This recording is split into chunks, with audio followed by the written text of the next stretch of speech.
สบายดีท่านผู้ชมที่เคารพพบกับรอบวันทันเหตุการณ์ในตอนเที่ยงของมื้อวันพุธวันที่8เดือนมีนาคมปี2017ซึ่งวันในมื้อนี้ก็เป็นอีกหนึ่งมื้อที่ว่าความหมายมีความหมายความสำคัญเนื่องจากว่าเป็นวันแม่หญิงสากลครบรอบ107ปีนั่นเองและในมื้อนี้ทางรอบวันทันเหตุการณ์ของพวกเราก็จะมีเรื่องราวและก็เหตุการณ์ต่างๆที่ว่าน่าสนใจที่จะนำมาเสนอและก็อัปเดตข้อมูลข่าวสารให้กับทุกท่านได้รับชมกันมาเบิ่งสถานการณ์ที่ว่าเกิดขึ้นภายในบ้านของพวกเราก่อนไปเบิ่งกันที่งานที่ว่ามีการรวบรวมเอาผลิตภัณฑ์ที่ว่ามีคุณภาพและก็เป็นที่รู้จักของสังคมเป็นจำนวนหลายกับงานนี้เลย Legacy Expo ลาวประจำปี2017ซึ่งว่าบริษัท Legacy Corp จำกัดได้มีการจัดพิธีเปิดงาน Legacy Expo ลาว2017ซึ่งเป็นงานมหกรรมที่รวบรวมเอานวัตกรรมสินค้าและก็ผลิตภัณฑ์ต่างๆจาก Legacyซึ่งเป็นธุรกิจเครือข่ายแนวความคิดใหม่ที่ว่ากำลังได้รับความสนใจ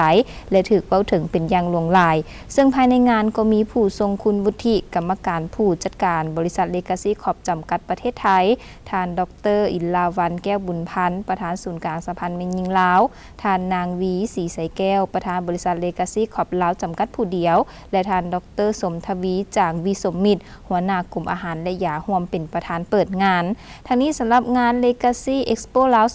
2017ได้มีการจัดขึ้นในวันที่5มีนาคม2017ที่ผ่านมานี้อยู่ที่ศูนย์วางแสดงสินค้าลาวไอเทคนครหลวงเวียงจันทน์ซึ่งภายในงานไม่ได้รับความสนใจเป็นอย่างยิ่งมีทั้งนักธุรกิจและมวลชนเข้าร่วมภายในงานอย่างหนาแน่น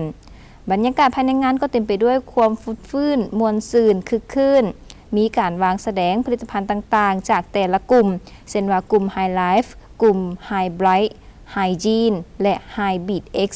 และก็ในแต่ละบูธมันมีนักธุรกิจ Legacy และเจ้าหน้าที่ผู้ที่ว่าเชี่ยวชาญที่เราท่าให้ความรู้ด้านข้อมูลเกี่ยวกับผลิตภัณฑ์รวมถึงสาธิตการใช้สินค้า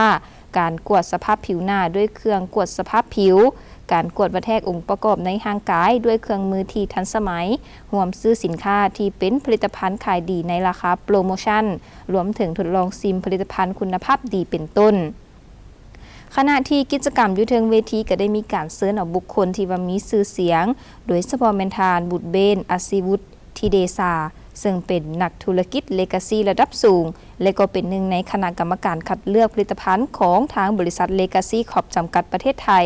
และก็มีนางสาวลาวทั้ง3ตำแหน่งที่ว่าขึ้นมาแลกเปลี่ยนโอ้ล้มมอบสาระความรู้ถ่ายทอดให้ผู้เข้าร่วมงานได้รับฟังรวมถึงร่วมมวลซื่นเพื่อที่จะชิงเอารางวัลน้ำตื่มอีกและในปัจจุบันนี้ทาง Legacy ทั้งในประเทศไทยและก็เมียนมาแม้นมีนักธุรกิจที่ว่าเป็นสมาชิกแล้วรวมหลายกว่า 100,000 คน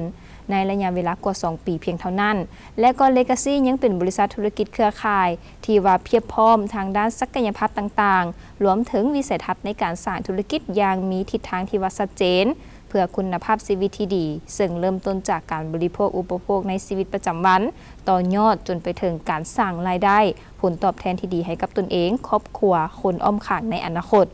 นอกจากนี้ Legacy ยังมีบริษัทชั้นนำระดับประเทศและก็ระดับโลกที่ว่าเข้ามาเป็นพันธมิตรทางด้านธุรกิจอีกเป็นจำนวนหลายในการช่วยเสริมทัพความแข็งแกร่งซึ่งช่วยยืนยันทางด้านความมั่นคงทางด้านธุรกิจและก็เสริมความมั่นใจถึงการมีคุณภาพชีวิตที่ดียิ่งขึ้นให้กับบรรดานักธุรกิจซึ่งแสดงให้เห็นว่าศักยภาพของ Legacy นั้นเป็นบริษัทธุรกิจเครือข่ายที่ว่ามีความน่าเชื่อถือเป็นคู่ค่าทางธุรกิจที่ว่าคู่ค่าทางธุรกิจต่างๆแม้นให้ความเชื่อมั่นและก็ไว้วางใจนั่นเองตอนนี้พวกเราจะให้ทุกท่านไปพักกันก่อนและต่อไปก็จะมาติดตามสำหรับความเคลื่อนไหวที่ว่าเกิดขึ้นอยู่ที่ต่างประเทศ